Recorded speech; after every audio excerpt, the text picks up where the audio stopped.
3 o'clock in the morning. What is it about this time? For over 50 years I've woken up sometime between 2 and 4 in the morning. Sometimes I get back to sleep, sometimes I don't.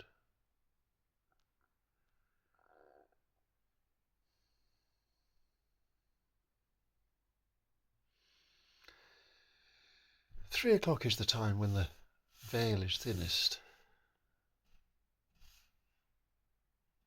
when we are closest to contact.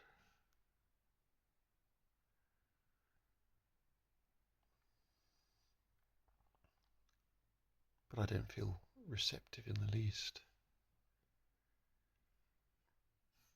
I just feel desperation knowing that I have to get up, to get on with normal life in a short while.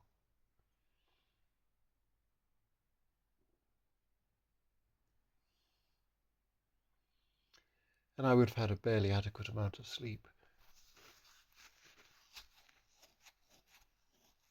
It's no wonder that I've been tired, falling asleep in the daytime for 50 years.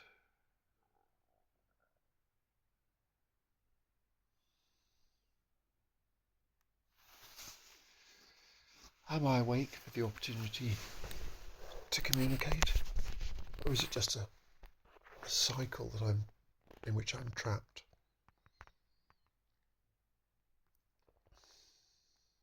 It's exhausting, it's debilitating.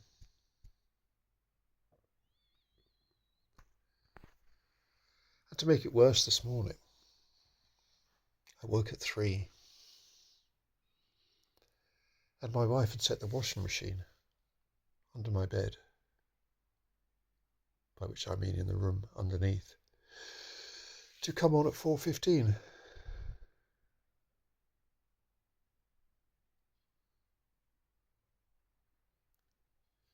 So I shan't be getting back to sleep soon.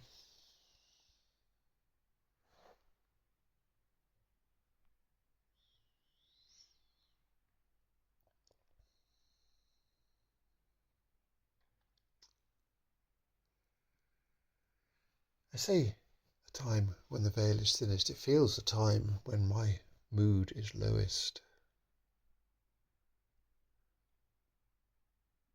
Years of lying awake, just seeing all the negatives. Snap out of it, I hear you say, bracingly.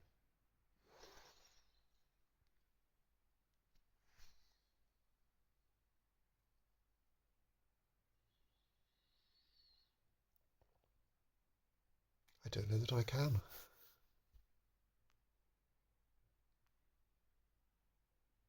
At times I've been better at doing so.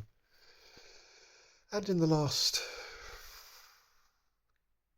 2 years, I haven't been beset with negative thoughts to the same extent whilst lying awake. I wouldn't like to say whether that's a change in me, whether it is having a friend I can talk to in the daytime, or making use of plant medicine, which itself has brought many positive changes in my life. For one, I do attribute to the plant medicine my ability to give up alcohol.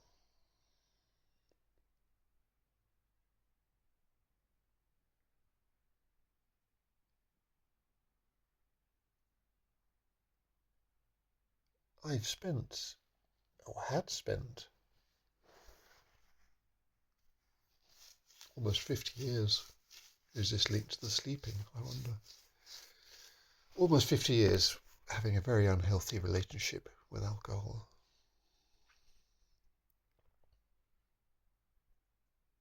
And now I attribute it to the plant medicine. A couple of years ago, it just stopped. I had no need of it. And yes, it was a need.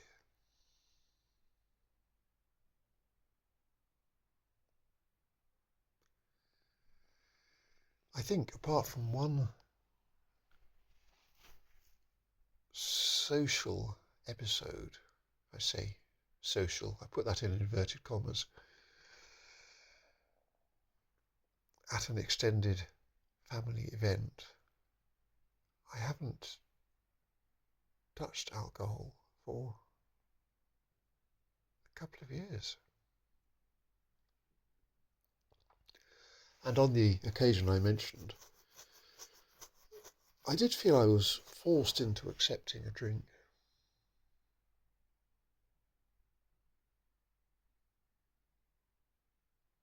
But I didn't drink it.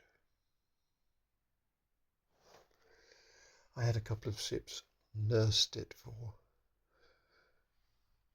some hours. I just feel no draw towards alcohol.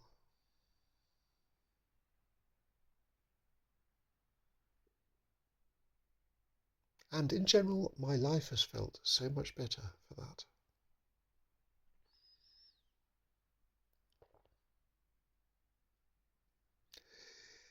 I liken it in some ways, or a slightly less extreme way, to the benefit I received from cutting off connection with my family 40 years ago.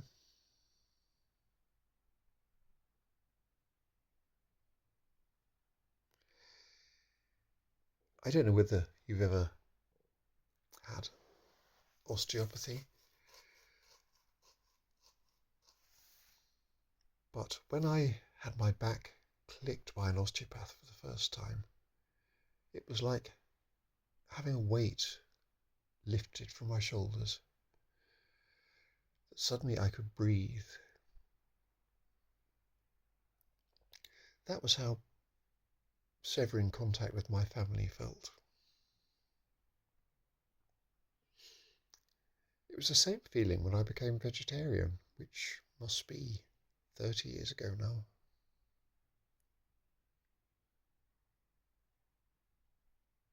That suddenly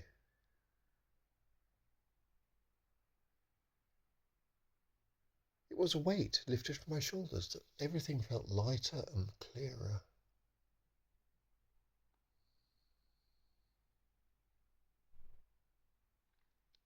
The break with alcohol has felt the same.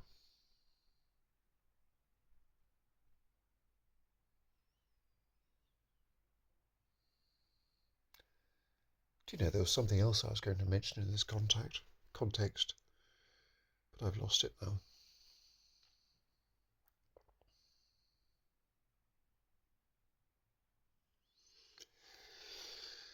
But things that have made a change to the quality of my life.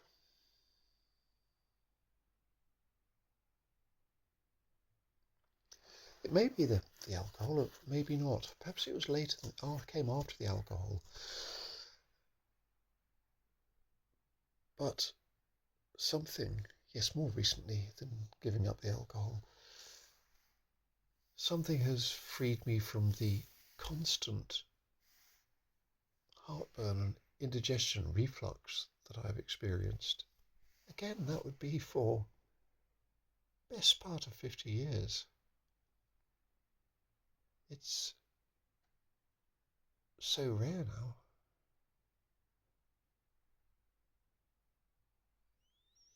I do see more clarity in many areas of my life.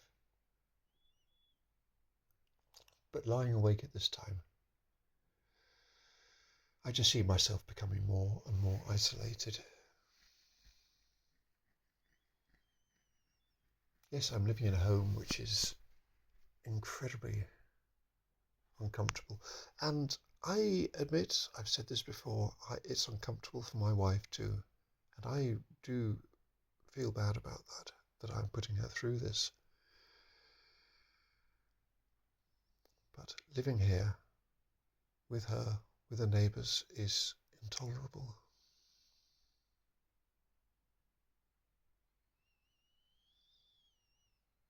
My friend, my third space, has, for the last 2 years, been provided a ray of light, has made life feel tolerable. And it still is. It's still a safe space.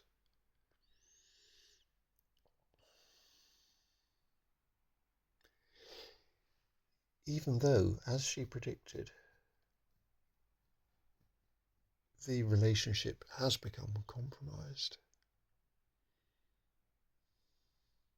And I do sometimes feel that she is just putting up with me.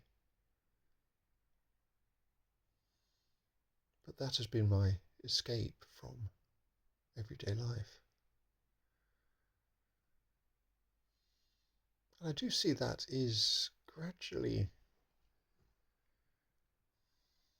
drifting away from me.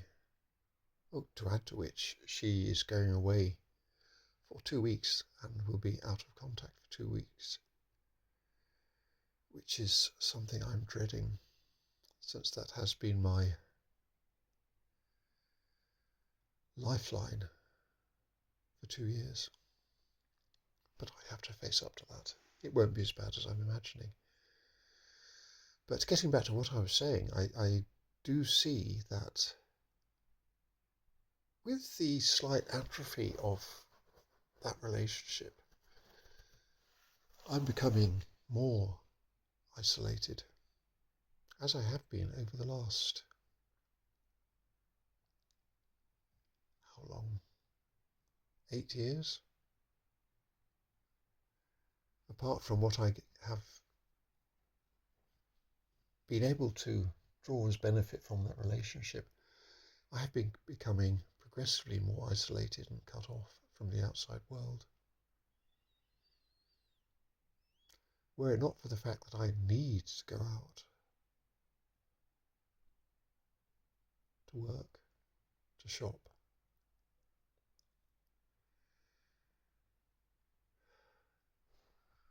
I would stay home in this house, which is incredibly uncomfortable for me.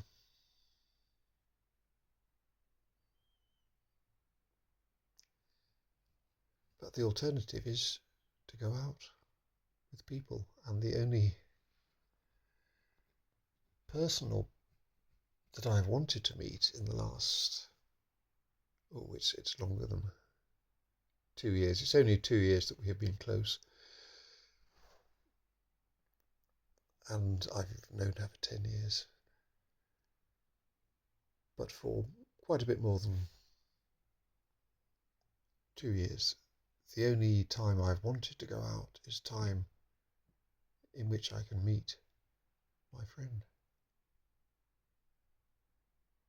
She's been the only person who I have wanted to see.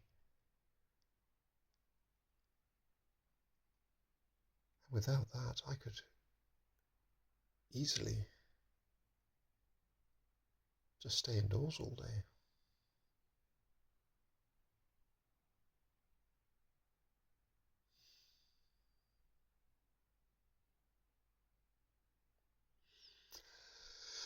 Four o'clock musings.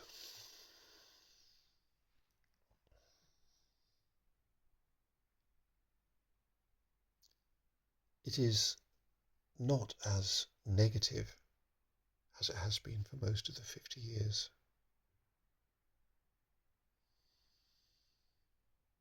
When, as I think I hinted earlier, all I could see was negative, everything negative in my life, everything I'd ever done, everything that is happening now, and everything that is going to happen in the future. That would be all I could see.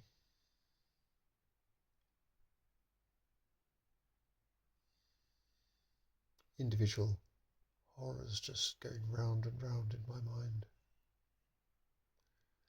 I'm largely free of that now. Although I will say there is a niggling anxiety about this red eye business, burst blood vessels, because it's happened in both eyes repeatedly, and it is associated with discomfort.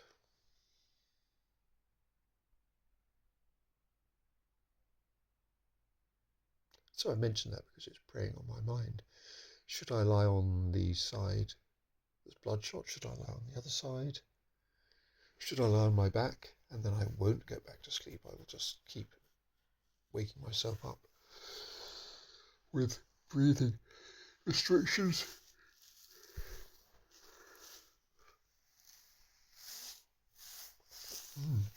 I said 4 o'clock. It must be getting on for 5 now. I could just get up. There's work to be done.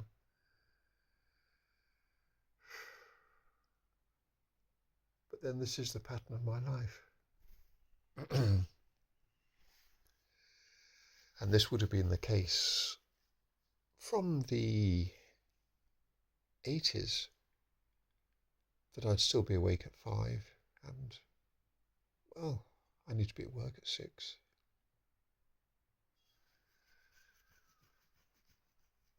There is the desperation I get now with the work-related late nights, getting to bed at 2 o'clock and knowing I have to get up at 5.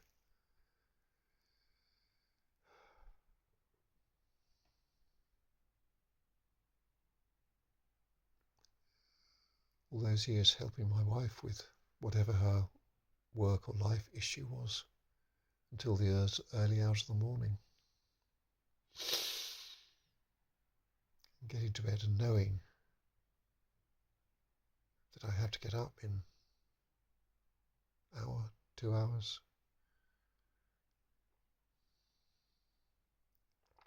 Do you know, I think I do jolly well with my life in the face of this insomnia, sleep deprivation. And then I think, if I didn't have this to labour with these effects of sleep deprivation, what would I be like? What would my life be like?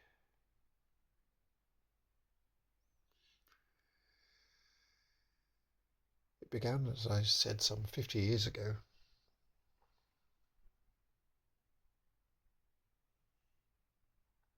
Which was a time when my life became significantly more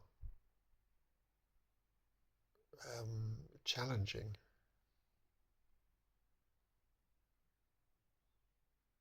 There's a relationship there, isn't there?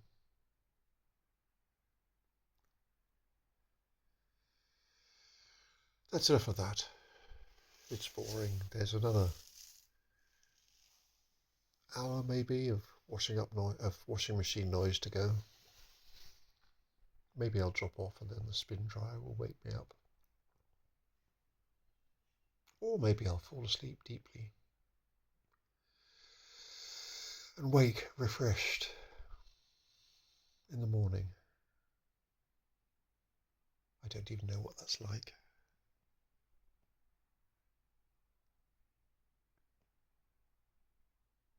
To wake up feeling, a new day, rather than crushed by exhaustion. But there you go, moaning self-pity. I'll sign off with a good morning to you all, and at 20 minutes, trying to upload this video here at home will probably take 10 hours, 12 hours, in which time the internet will be unusable. So I might leave it until maybe Monday when I'm visiting my friend, or planning to visit her, unless she changes her mind. And she may be spiky when I get there.